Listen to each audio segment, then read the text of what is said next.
Hi viewers, welcome to cinema talk. நம்ம இந்த வீடியோவில் நடிகரும் இயக்குனரும் தயாரிப்பாளருமான டி ராஜனை பற்றி தான் பார்க்க போகிறோம். அதாவது அவர் எடுத்த பிளாக் பஸ்டர் மூவிஸ் தான் பார்க்க போகிறோம். இன்னைக்கிற காலகட்டத்தில் இதை பற்றி தெரியுமான்னு தெரியல. ஏன்னு சொல்கிறேன்னா, இப்போ எல்லாருமே வந்துட்டு இது வந்து ஒரு அடுக்குமொழி பேசுவார், ஒரு கையை தாளம் போல சுவையில கிண்டல் பண்ணுறாங்க. ஆனால் அவர் அப்படி கிடையாது. கிட்டத்தட்ட ரொம்ப ரொம்ப டேலண்டான பர்சனு. ஏன்னு சொல்கிறேன்னா, கிட்டத்தட்ட இந்திய சினிமாவை திரும்பி பார்க்க வச்ச டைரக்டர் சொல்லலாம். ஏன்னா இவருக்கு இவ்வளோ பெரிய பில்டப்னு கேட்கலாம். ஆமாங்க, இது பார்த்தீங்கன்னா இதை ஏன் சொல்றேன்னா, இன்னைக்கிற காலகட்டத்தில் ஒரு இயக்குனர் என்ன பண்றாங்க, கதை எழுதுறாங்க, டைரக்ட் பண்றாங்க, இன்னொருத்தர் இசையமைப்பாங்க, இன்னொருத்தர் பாட்டு எழுதுவாங்க, அதை இன்னொருத்தர் பாடுவாங்க, இன்னொருத்தர் இசையமைப்பாங்க, இன்னொருத்தர் கேமராமேன் இருப்பாங்க. ஆனா இந்த மனுஷன் பாத்தீங்கன்னா அந்த காலகட்டத்துல எந்த ஒரு மீடியா டெவலப்மெண்ட்டுமே இல்லாத காலகட்டத்துல இந்த எல்லாத்தையுமே பண்ணியிருப்பாரு. கிட்டத்தட்ட இப்ப நான் சொன்ன விஷயத்தை எல்லாமே அவரே பண்ணியிருப்பாரு. அதாவது பாத்தீங்கன்னாக்கா கதை, திரைக்கதை, வசனம், பாடல்கள், இசை, ஒளிப்பதிவு, டைரக்ஷன், எப்பா இது எல்லாத்தையும் இந்த மனுஷன் ஒத்தாலா பண்ணியிருப்பாரு. அவ்வளோ பெரிய டேலண்டான ஆளு. ஸோ நம்ம இந்த வீடியோ இந்த சேனலுக்கு ஃபர்ஸ்ட் டைம் வரேனாக்கா மறக்காம சப்ஸ்கிரைப் பண்ணுங்க, பெல் ஐக்கனை கிளிக் பண்ணுங்க. அந்த வகையில பார்க்க போற முதல் படம் ஒருதலை ராகும். பட்ஜெட் 5 லட்சம் ரூபா தான், பட் பாக்ஸ் ஆஃப் கலெக்ஷன் 35 லட்சம். இது பெரிய பிளாக் பஸ்டர் மூவி. அடுத்தபடியாக பார்த்தீங்கன்னா ரயில் பயணங்களில், இந்த படம் பார்த்தீங்கன்னா பட்ஜெட் 7 லட்சம் ரூபா தான், கலெக்ஷன் கிட்டத்தட்ட 32 லட்சம். இதுவும் பிளாக் பஸ்டர் மூவி.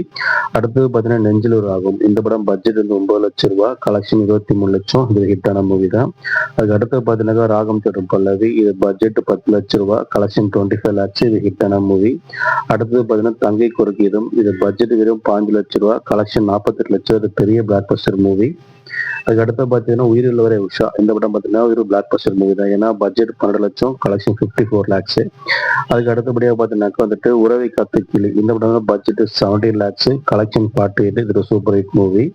அதுக்கு அடுத்தபடியாக பார்த்தீங்கன்னா மைதிலி என்னைக்காது. இது ஒரு பெரிய பிளாக் பஸ்டர் மூவி. ஏன்னா பட்ஜெட் வெறும் 22 லேக்ஸ் தான், பட் கலெக்ஷன் 70 லேக்ஸ். அடுத்து பார்த்தீங்கன்னா ஒரு தாயின் சபதம். இதுவும் பிளாக் பஸ்டர் மூவி தான். ஏன்னா 32 லேக்ஸ் தான் பட்ஜெட், 85 லேக்ஸ் கலெக்ஷன் ஆயிருக்கு.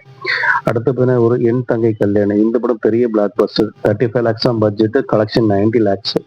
அதுக்கு அடுத்தபடியாக பார்த்தீங்கன்னா சம்சார சங்கீதம். இதுவும் பெரிய பிளாக் பஸ்டர், 33 லேக்ஸ் தான் பட்ஜெட், பட் கலெக்ஷன் பார்த்தீங்கன்னா 1,07,00,000 ரூபா.